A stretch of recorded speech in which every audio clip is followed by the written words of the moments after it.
giữa đêm dài.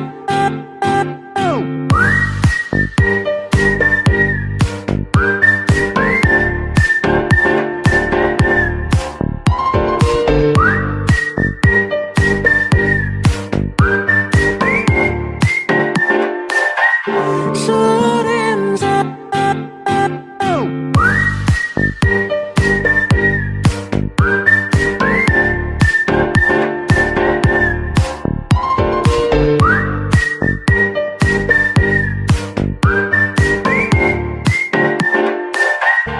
Màn đêm ôm lấy em, giữ em trong giấc mộng ngày có.